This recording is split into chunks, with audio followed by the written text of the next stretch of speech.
Welcome to new TV Telugu. ఇప్పుడు Telangana top 10 చూద్దాం. మహబూబాబాద్ జిల్లా కేసముద్రం సొసైటీ వద్ద ఉదయం నుండి యూరియా బస్తాల కోసం రైతులు బారులు తీరారు. యూరియా సరఫరాలో అంతరాయం లేకుండా అందించాలని రైతులు డిమాండ్ చేశారు. వ్యవసాయ శాఖ అధికారులు నానో యూరియాతో పంటకు బలం కలుగుతుందని ప్రచారం చేస్తున్నా రైతులు మాత్రం యూరియా బస్తాల వైపే మొగ్గు చూపుతున్నారు.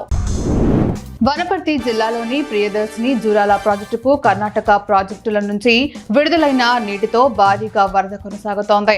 ప్రాజెక్టుకు 2,58,000 క్యూసెక్ల వరద వస్తుండటంతో అధికారులు ప్రాజెక్టు స్పిల్ వేలలోని 23 గేట్లను ఎత్తి 2,58,302 క్యూసెక్ల నీటిని దిగువకు విడుదల చేస్తున్నారు.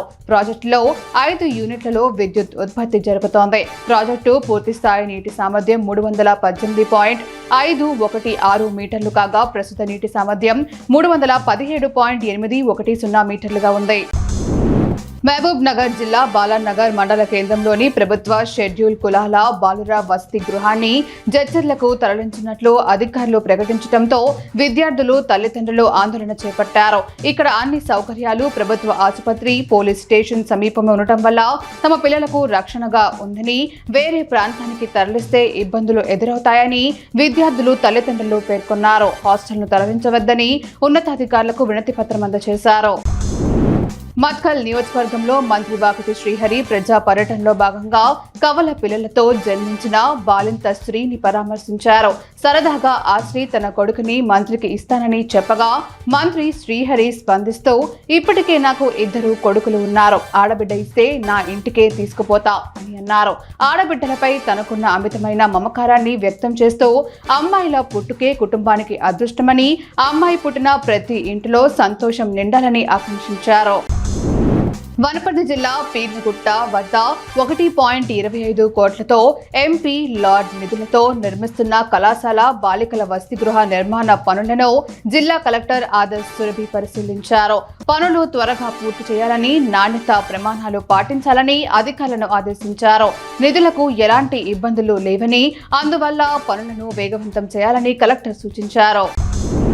కొడిమ్యాల కొండాపూర్ గ్రామంలోని కట్టా మైసమ్మ యూత్ సభ్యులు వినాయక నవరాత్రి ఉత్సవాల కోసం వెదురు బొంగులతో గుడిసె ఆకృతిలో ఒక వినూత్న మండపాన్ని నిర్మిస్తున్నారు.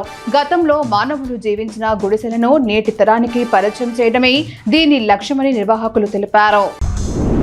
ములుగు జిల్లా ఏటూరు నాగారం మంగపేట ప్రధాన రహదారిపై గుంతలో వాహనదారులకు ప్రమాదకరంగా మారాయి.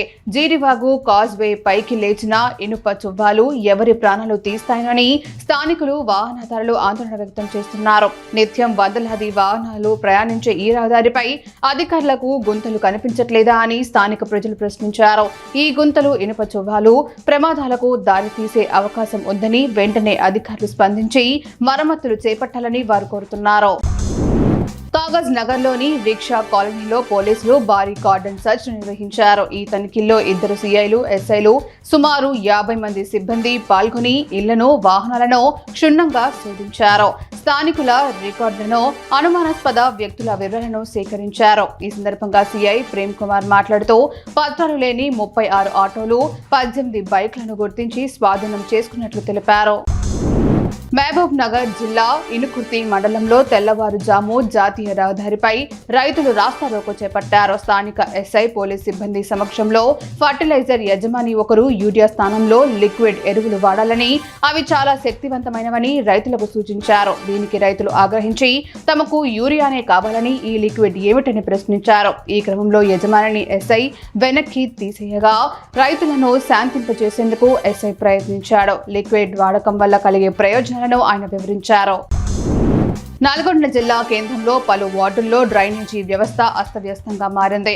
ముఖ్యంగా 13వ వార్డు బండారు గార్డెన్ రోడ్డులో పైప్ లైన్ పగిలి రోడ్లపైకి మురుగునీరు రావడంతో ప్రయాణికులు, కాలనీ వాసులు తీవ్ర ఇబ్బందులు పడుతున్నారు.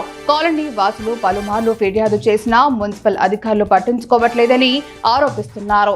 డ్రైనేజీ నీటితో రోడ్లపై వెళ్లడం కష్టంగా ఉందని, ఈ సమస్యను త్వరగా పరిష్కరించాలని వారు డిమాండ్ చేస్తున్నారు.